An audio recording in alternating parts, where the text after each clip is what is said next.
911. What's the address? 911. My wife. What's the matter? Tell me where you're at. She shot herself. Okay, take a deep breath for me. Take a deep breath. Come on. I need you to help here. Okay?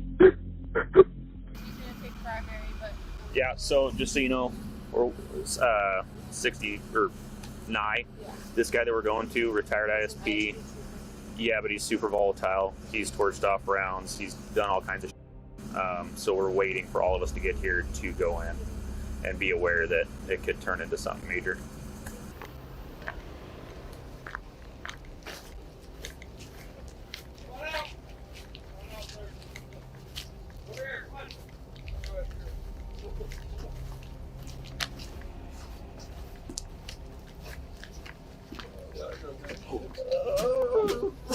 Wait with him.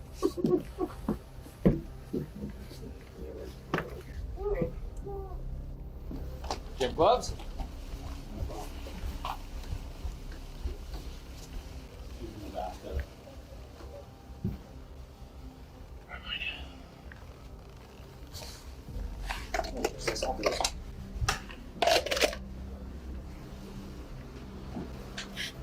Send in medical. Got that? Yep. Central 20. Do you have anything? No heartbeat. Lividity? Not seeing anything. The recordings you have just heard and seen are evidence of what happened in the aftermath of Kendy Howard's death on February 2nd, 2021.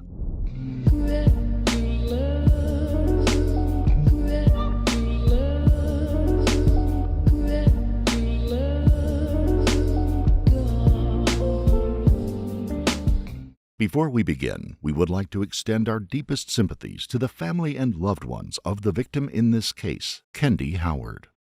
Divorce can be heartbreaking for some couples, but for one 48-year-old Idaho woman who tried to make her marriage work for more than half her life, divorce wasn't an ending she was dreading. After 27 years, Kendy Howard was ready to move on. Her family and friends said that she was so elated about the decision that she was practically giddy about starting the next stage of her life. She was planning for a bright new future, one that did not include Daniel Howard.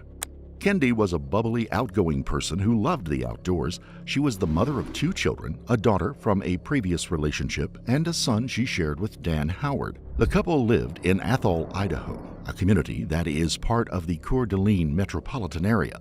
Kendy was taking concrete action to break ties with Dan Howard, a former Idaho state trooper who was jealous and controlling. She had recently made an offer on a house in Kamaya, Idaho, 176 miles away from Athol. That's where she rekindled a relationship with her high school sweetheart, Daniel Pardo. She had given notice at a company she worked for 20 years. Her dream was to open an antique store. But as the conclusion of the Howards' divorce grew near, tension between Kendy and Dan was reaching a breaking point. In the early morning hours of January 29, 2021, just 4 days before her death, Kendy made a distress call to her new boyfriend. She didn't speak to him directly, but left the line open so he could hear what was happening.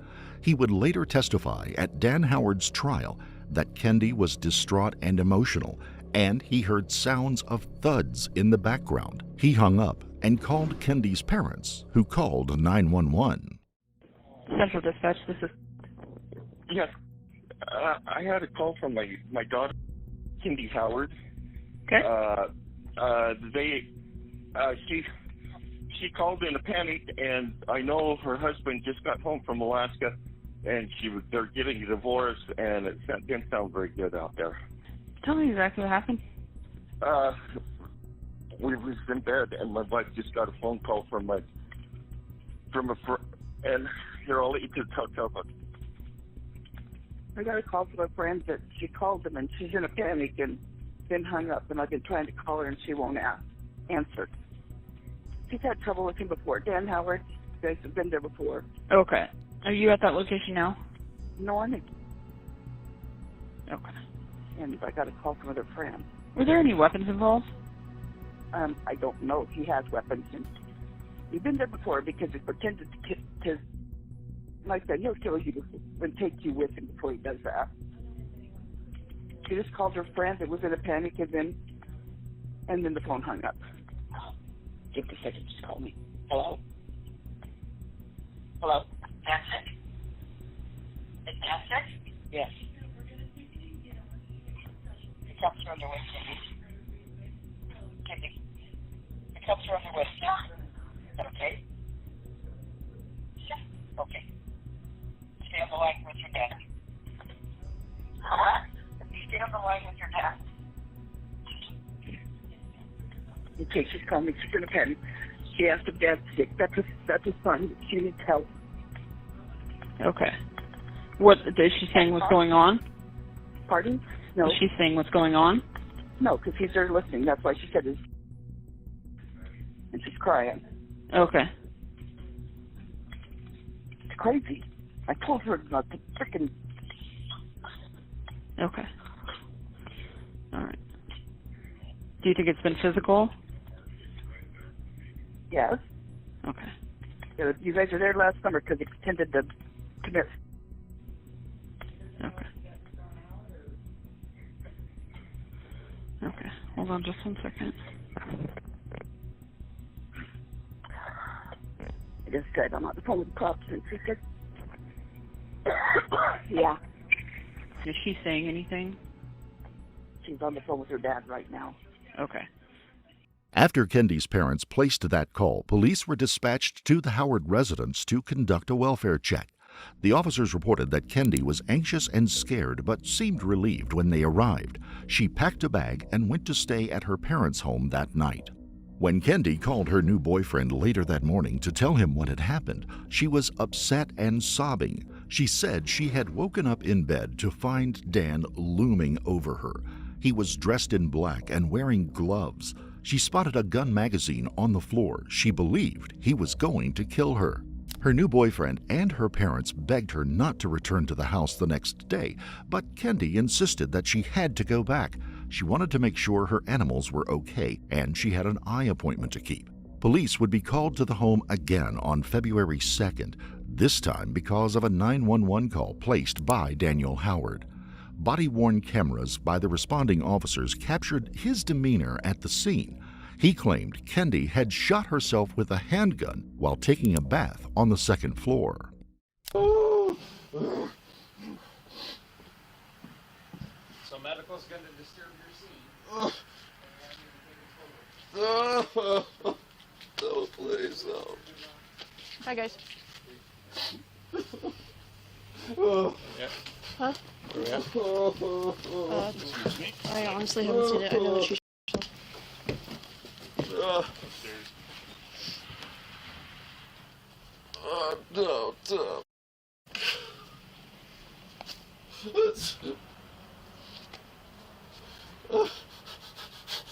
Please don't. Just tell me it's gonna go away. Hi, sir. Good, how are you? Oh, please.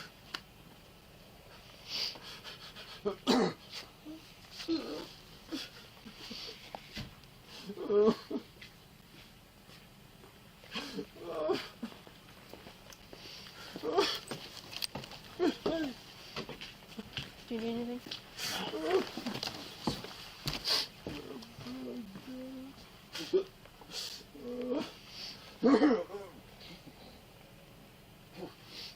Investigators noted in their reports that although Dan made loud wailing noises while they were at his house, there were no physical indications of crying, such as tears or mucus. As one officer wrote, the long-term excessive show of emotion seemed especially odd for a seasoned former law enforcement officer and former Marine. After they checked on Kendy and determined that there were no signs of life, officers briefly discussed how to handle notifying Dan of his wife's death. Hey, Zach. Yep. Do we give him... This is a different case. So given the circumstances of him and emotions and things like that, do we want to tell him? I don't think medical... Did medical tell him that she dead? I don't think like so. Do we want to tell him or do we want to wait? You better tell him. Okay, I got it. Actually, you know what? You haven't done one. Go tell him. Okay. Before I take pictures? Yeah. Okay. What's his name? Thank you. Dan?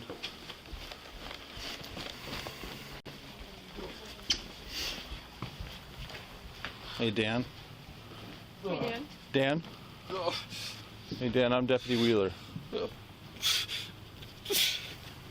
I'm sorry to inform you, but your wife is passed, sir.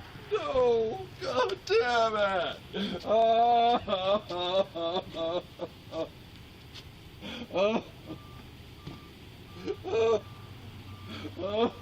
Hey, Dan? Hey, Dan? Is there anyone that we can call for you? Anyone that It's can... gonna devastate my... Oh my God! Is there anyone we can call to give you some support or anything like that? Any family that...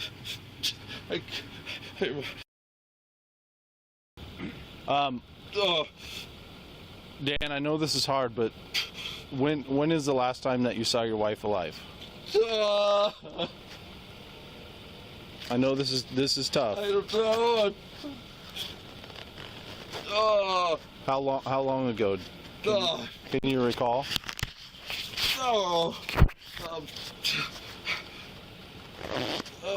What time is it? Did you call 911 when you heard the gunshot? No. Okay.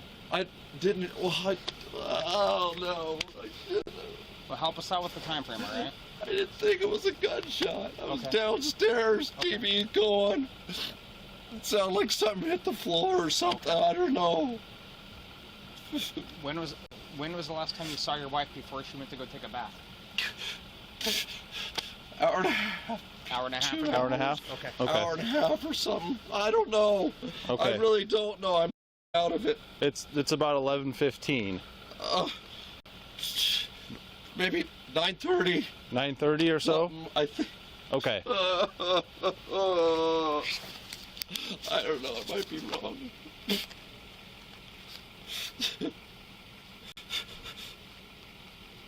Oh my God. Despite his best efforts to present himself as an innocent man, investigators were immediately suspicious of Dan Howard because they knew he had a volatile past. In 2013, after he found out Kendy was having an affair with their neighbor and friend Matthew Wood, his response was extreme and multi-pronged, according to the Kootenai County Prosecutor's Office. Dan pointed an assault rifle at Matthew and threatened to splatter his brains all over the wall. He fired a shotgun at the roof of the house, stole his guns and mail, and poured syrup in his vehicles. He graffitied the lawn so conspicuously it could be seen from Google Earth's satellite imagery. Dan also sent Matthew vulgar and threatening messages telling him he was lucky to still be breathing and that he understood why men kill their old ladies. He followed Matthew around in his patrol vehicle and confronted him at work, where he ripped a piece of metal off his desk and smashed it into his laptop computer. The neighbor grew so fearful of Dan that he eventually fled his Athol home and moved to Washington State just to get away from him. Dan Howard was charged with first-degree stalking, aggravated assault, and malicious injury to property in connection with those crimes. He admitted to some of the acts, but not all, and agreed to pay restitution to Matthew.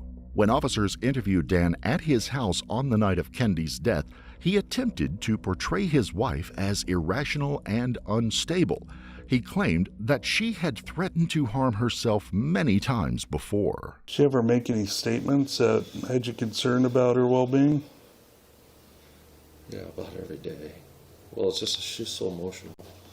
You know, she tells us, well, we should split up, and I'd agree with her, and then she'd go the other way. How long has this been going on? This hitch, last hitch, we're pretty distant, you know. I knew something was up, but Last month then? yeah, whatever that turned out to be. Yeah. pretty distant.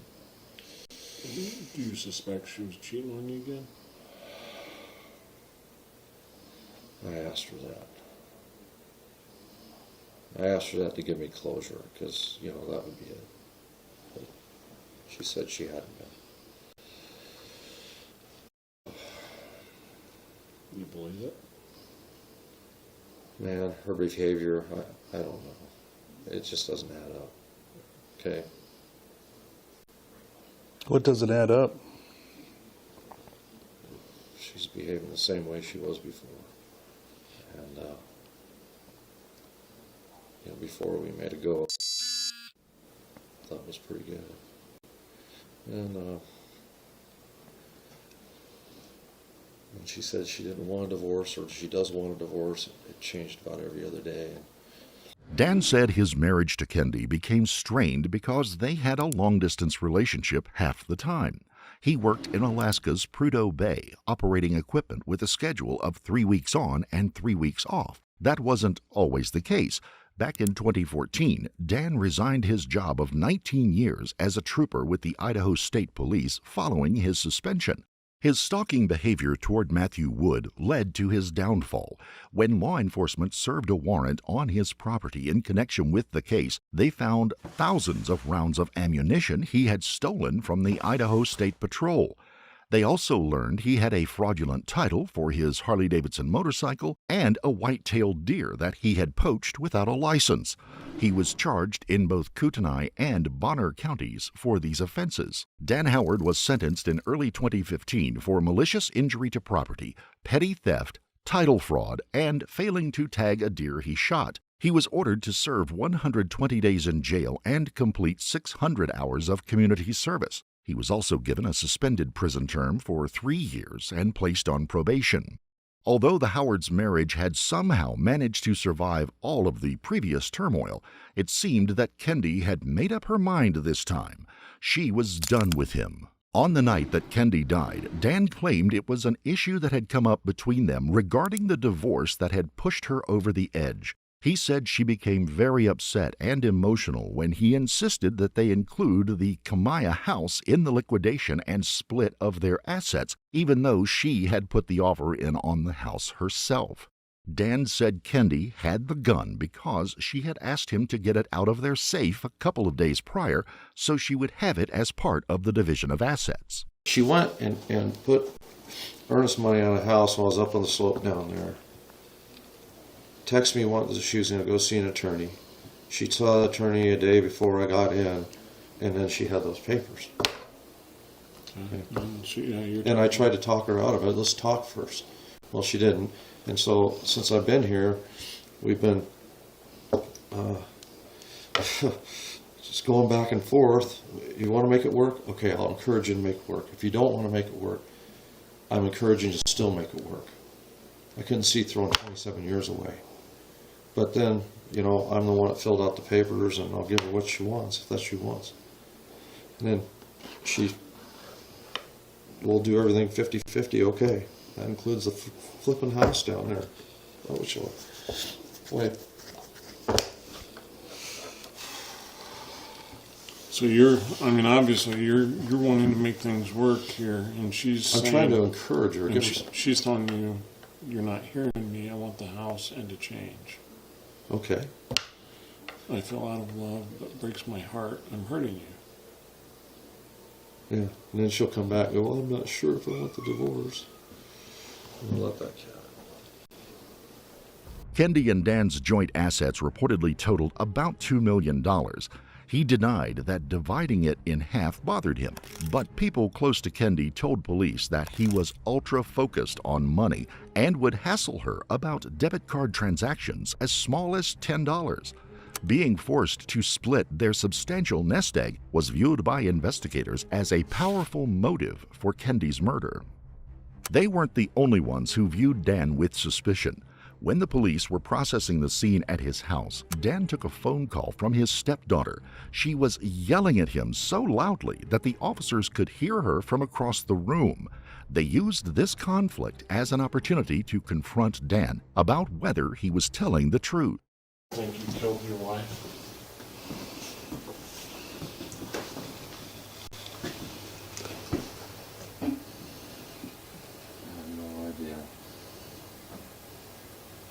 I gotta tell you, that phone Maybe. call put chills down my spine. Maybe people.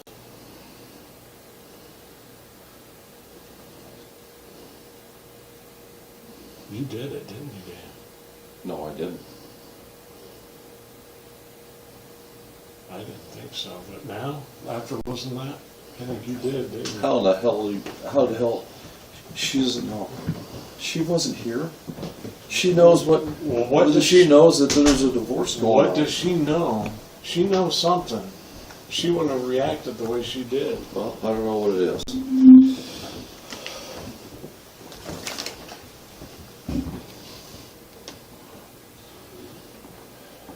Mother, she obviously had concerns if that was her knee jerk. Okay.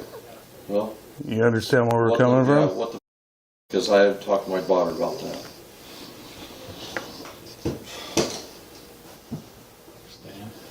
You think all you want. I think you did. No, I didn't.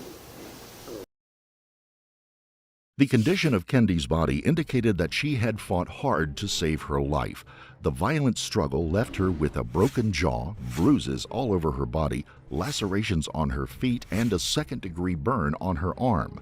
Prosecutors asserted that Dan asphyxiated Kendy by putting her in a carotid restraint. The technique involves placing an arm around the victim's neck to apply pressure that cuts off the blood flow to the brain. It can render someone unconscious in seconds. Investigators believe that Dan Howard then removed Kendy's clothing and carried her lifeless body into the bathroom where he filled the bathtub, put the gun in her mouth, and pulled the trigger. The gun was found in the water with her. The bullet had a downward trajectory, but self-inflicted gunshot wounds usually have an upward or horizontal trajectory.